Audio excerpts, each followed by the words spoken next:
여러분 안녕하십니까. 자, 국어 시간 수업을 시작하도록 하겠습니다. 자, 우리가 저번 시간에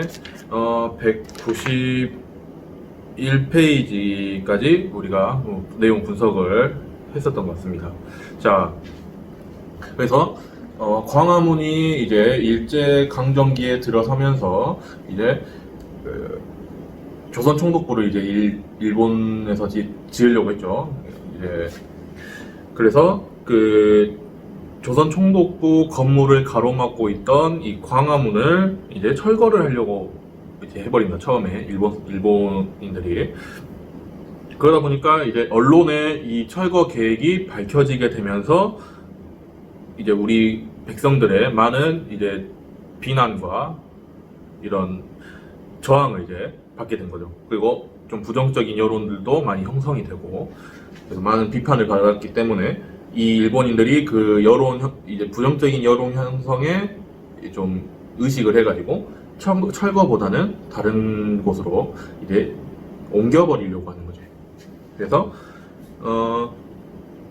그 건축문이라고 하는 경복궁의 동쪽, 원래는 광화문이 경복궁의 남쪽 정문이었습니다. 근데 그거를 건축문이라는 동쪽 문 옆으로 옮기는 작업을 이제 실시를 하게 되죠. 그래서 광화문 이 건축물을 하나하나 이제 분해를 해가지고 동쪽에다 다시 조립을 해서 짓는 형식으로 지금 진행을 하고 있습니다. 그래서 다만 그를 위하여 아까워하고 못 잊어할 뿐이다 라는 또 소제목이 나와 있네요. 그래서 이제 신문에 이제 고별사를 싣습니다. 이제 사설을 이제 싣는데, 이 글을 쓴 사람은 서리식이라는 선생님이시고, 이 고별사의 내용을 통해서 광화문의 어떤 본래적인 가치를 잃은 이런 안타까운 현실과 광화문이 옮겨져가는 그거에 대한 어떤 슬픔과 아쉬움, 이런 것들을 이제 이런 울분을, 우리 민족의 울분을 이제 대표해가지고 이 고별사를 씨름으로써 표현을 한 것입니다. 그래서 우리의 민족혼, 민족 문화가 말살되는 데 대한 분노와 울분을 강한 어조로 힘있게 표현하여, 어떤 표현이 나와요? 붓으로써 일제에 저항하였다라고 하는 거죠. 이게 무슨 말일까요? 붓으로 진짜 일본인들을 막 때리면서 저항을 하는 걸까요? 그런 건 아니죠. 비유적인 표현이라고 볼 수 있겠죠. 글을 쓴다라는 거는, 붓을 들었다는 거는 글을 쓴다는 표현이죠. 그래서 글을 씀으로써 일제에 저항하는 그런 방법을 사용한 겁니다. 물론 총을 들고 독립군에 들어가가지고 이제 전투를 통해서 이제 일본에 대한 어떤 저항을 펼칠 수도 있지만, 이 서리식과 같은 이런 지식인들은 글을 씀으로써 이러한 일본의 일제에 저항하는 이러한 표현을 이제 나타낸 거죠. 글을 통해서. 그래서 이제 뒤쪽에 보시면 헐려짓는 광화문이라는 제목의 신문 사설이 나와 있습니다. 그래서 일제에 의한 어떤 광화문의 훼손, 이거에 대해서 저항하고 어떤 비판하는 그런 내용이 이제 드러나죠. 그래서 일제 광화문 훼손에 대한 어떤 울분과 저항, 이게 바로 이 신문 사설의 이 헐려지는 광화문이라는 글의 주제라고 볼 수 있습니다. 그래서 여기서 보시면 좀 약간 비유적인 표현이나 이런 것들이, 열거법이라든지 이런 것들이 좀 많이 나타납니다. 그래서 좀 읽어가면서 어떤 내용인지 같이 한번 살펴보도록 하겠습니다. 자, 헐린다 하던 광화문은 마침내 헐리기 시작한다. 총독부 청사가닥으로 헐리고 청독부 정책 덕택으로 다시 지어지려 한다. 총독부 그 일본인들에 의해서 헐리고, 그 다음에 총독부의 어떤 정책으로 인해서 옮겨서 그 건축문 옆에 다시 짓는 그 내용을 지금 이야기를 하고 있는 거죠. 총독부의 정책으로 인해 이전되어 재건될 그 광화문에 대한 이야기를 하고 있습니다. 그 다음에 원래 광화문은 물건이다. 사물이죠. 우리 인간이나 짐승들과 같은 어떤 마음을 가지고 살아가는 어떤 유정명사가 아니잖아요. 유정물이 아닙니다. 무정물이에요. 어떤 살아있는 것들이 아니죠. 책상이나 칠판 이런 것들이 이제 무정물이 되겠죠.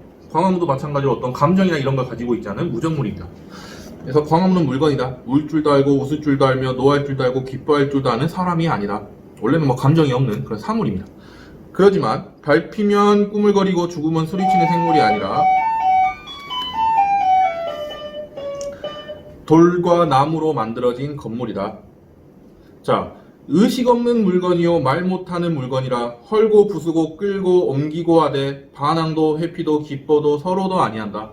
이제 뭐 어떤 감정을 가지고 있는 이제 뭐 유정물이 아니기 때문에 뭐 부수거나 막 이게 깬다거나 이렇게 뭐 옮긴다거나 해도 뭐 저항하거나 아파하거나 그러잖아요. 우리는 유정물이기 때문에 짐승이나 우리 같은 인간들은 아프면 만약 때리면 아파하고 저항하기도 하고 뭐 울기도 하고 막 그러잖아요. 감정을 표현하는데 광화문은 이제 그런 게 없는 사물이기 때문에 그런 것들이 나타나지 않는다. 다만 누가 서로 하느냐, 바로 그거를 바라보는 조선 백성들이죠. 그래서 다만 조선의 하늘과 조선의 땅을 가치한 조선의 백성들이 그를 위하여, 여기서는 광화문을 그라고 표현을 함으로써 어떤 법을 사용한 거예요? 의인법을 지금 사용하고 있는 거죠. 그를 위하여 아까워하고 못 이제할 뿐이다. 500년 동안 풍우를 같이 겪은 조선의 자손들이 그를 위하여 울어도 보고 서로도 할 뿐이다. 광화문이 무너지고 다시 분해되는 그 모습을 바라보는 백성들의 어떤 슬픔과 아픔이 아픔이 있음을 지금 표현을 하고 있는 거죠. 오히려 광화문이 아파하거나 저항하거나 한다면 좀 덜할 수도 있겠는데, 오히려 아예 저항도 하지 않고 아무런 어떤 감정을 드러내지 않는 광화문의 모습이 오히려 우리 조선 백성들이 보기에는 더욱더 참담하고 비극적인 거죠. 비극적으로 다가오는 것이죠. 그래서 석공의 망치가 네 가슴을 두드릴 때에도 너는 아름이 없으리라마는, 이제 석공이 망치로 이제 이렇게 분해를 하고 있는 거죠. 분해를 해도 이제 광화문은 알아채지 못해요. 살아있는 유정물이. 사람이 가슴 아파하며 역군의 연장이 네 허리를 들줄 때 너는 괴로움이 없으리라마는, 뭐 괴로움을 느끼지 못하겠죠. 우지끈하는 소리를 듣는 사람이 허리 저려 할 것을 네가 과연 아느냐 모르느냐. 광화문이 분해되고 우지끈 부서지고 무너지는 그 소리와 그 광경을 보는 조선 백성들이 오히려 더 아파하고 고통을 느끼는 것 같은 그런 느낌을 받는다는 거예요. 그만큼 광화문과 조선의 백성들은 뗄래야 뗄 수 없는 어떤 그런 상징적인 존재라고 볼 수 있겠죠. 광화문이 우리 조선 백성들에게. 팔도강산의 석재와 목재와 인재 정수를 뽑아지은 광화문화. 그러니까 이건 무슨 말일까요? 팔도강산이랑은 뭘 표현하는 거예요? 우리나라를 팔도강산이라고 하잖아요. 우리나라 팔도로 이루어져 있죠. 이제 북한이랑 남한이랑 합쳐지면. 그래서 팔도강산은 우리나라를 뜻하는 표현입니다. 그 다음에 석재와 목재와 인재 정수를 뽑아 지었대요. 석재와 목재.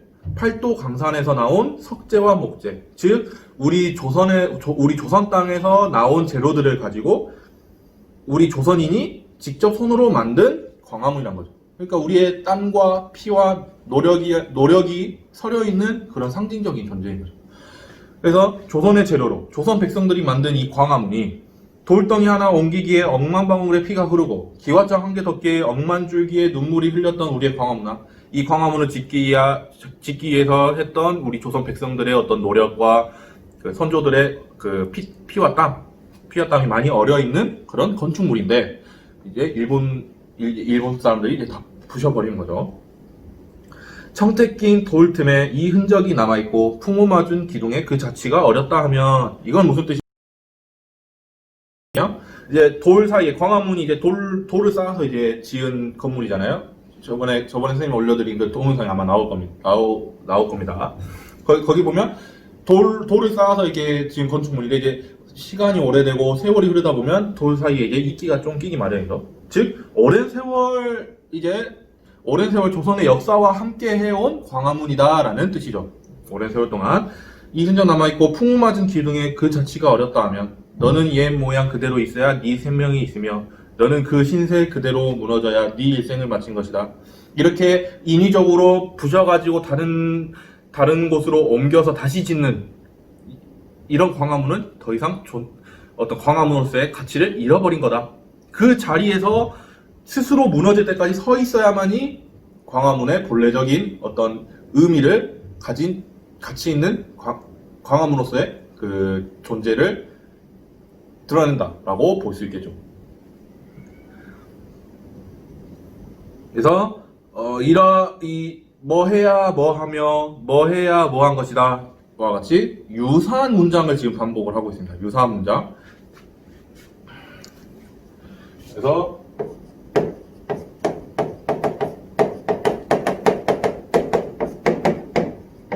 이 헐려지는 광화문에서 나타나는 어떤 이제 눈에 띈 특징이 첫 번째로 광화문을 사람처럼 표현하는 의인법이 나타납니다.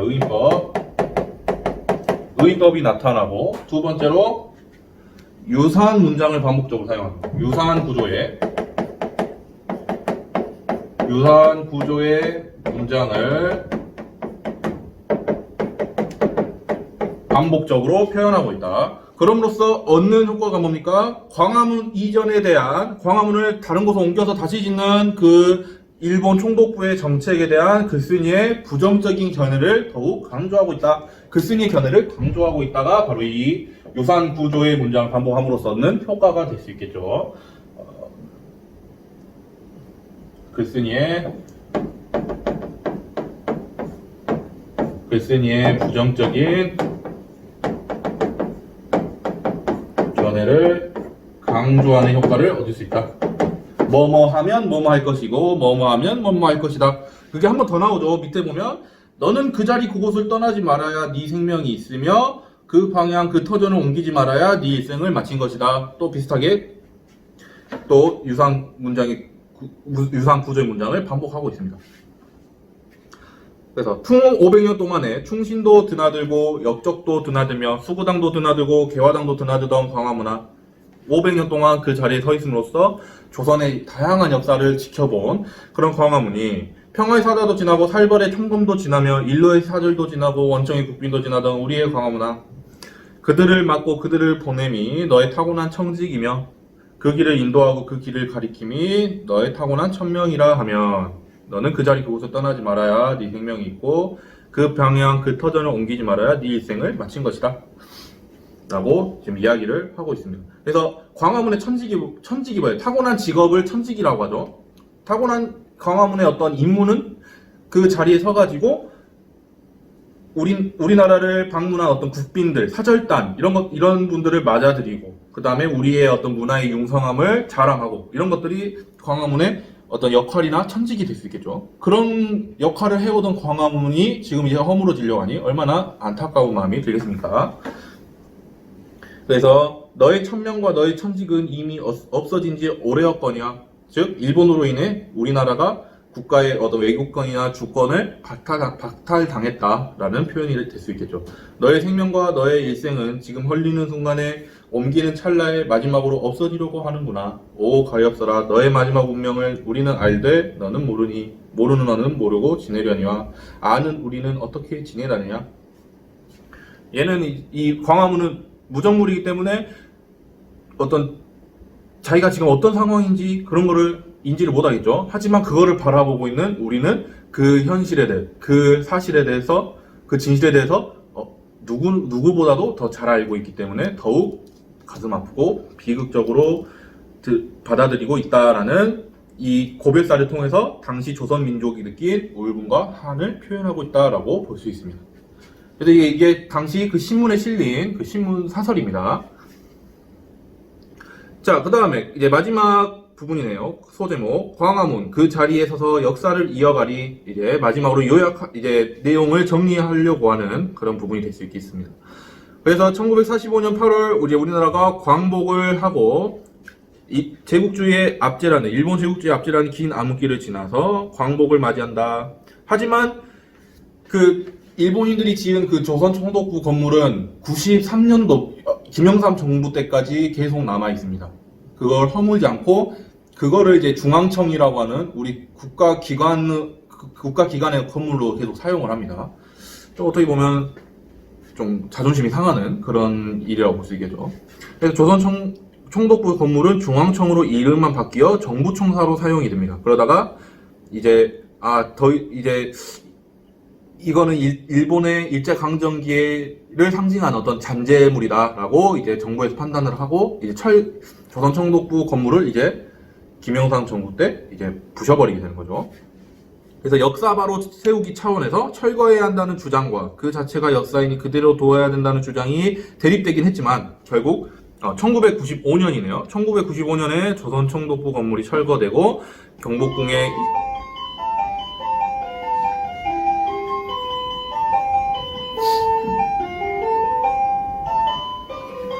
그리고 다시 경복궁 그때 동영상도 보고 선생님 설명드렸던 것처럼 일제강점기 때 경복궁의 많은 건물들이 술집으로 만들어져 버리고 팔리고 막 그랬잖아요. 근데 그렇게 훼손되었던 경복궁들이 다시 조금이나마 복원하는 작업이 시작되고 있다. 지금도 복원이 계속 진행되고 있습니다. 그리고 2010년에 드디어 옛 모습을 간직한 광화문이 다시 복원이 완성이 되죠. 그래서 조선왕조 제1의 법궁인 경복궁, 그리고 그 정문인 광화문. 광화문은 단순히 정문으로서의 입구로서의 기능만 한 것이 아니라 어때요? 경랑의 근원대사 속에서 많은 순환을 당하며 원래 목적 본청물이 지녔던 품격은 잊어버렸지만 여전히 광화문은 경복궁의 얼굴이자 대한민국의 대표자라고 했습니다. 그래서 이 글의 제목이 바로 조선의 얼이라는 것이죠. 이제 이 얼이라는 단어는 어떤 정신의 기준이라고 볼 수 있겠죠. 뜻이 우리 정신의 기준이 되는 그런 광화문이다. 그래서 많은 어떤 상징적인 어떤 의미를 가진 건축물이라고 볼 수 있죠. 그래서 일제강점기에 서리식을 비롯한 많은 사람들이 입을 모았듯이 광화문이 헐린다는 것은 뭐가 헐린 것이다. 광화문은 우리의 조선의 얼인데, 정신인데, 정신의 잣대, 정신의 기준인데 이 광화문이 무너진다는 것은 뭐가 무너진 것이다. 우리 민족의 영혼, 우리 민족의 얼이 무너진 것이다 라고 볼 수 있다는 것이죠. 그렇기 때문에 뭐 해야겠어요? 우리는 계속 광화문을 잘 간직하고 우리 문화유산들을 잘 간직해서 우리 후세들에게 온전하게 물려주는 것이 우리의 임무입니다. 그래야 우리 민족의 어떤 정신과 어떤 어리나 이런 것들이 계속 지켜질 수 있겠죠. 그래서 여전히 21세기에도 민족의 정기를 바로 세우는 역사적인 사업이 계속 이루어지고 있는 것은 당연한 일입니다. 그래서 광화문, 어떤 파고와 경랑 속에서도 많은 역사적인 것들을 다 몸소 경험했던 이 건축물이라고 볼 수 있겠죠. 일제강점기, 조선 건국부터 해가지고 임진왜란, 병자호란, 일제 침탈, 그 다음에 일제강점기, 6.25 다 겪었잖아요. 그래서 이러한 역사적인 어떤 파고와 경랑 속에서도 계속해서 그 숨결은 계속해서 이어져 가고 있다. 그런 내용의 글이었습니다. 그래서 마지막 부분은 이제 광화문이 지닌 역사적인 가치나 의의에 대해서 다시 한번 정리해서 설명을 하고 있는 것이죠. 이렇게 해서 이제 우리가 조선의 얼 광화문이라는 설명문까지 우리가 한번 읽어봤습니다.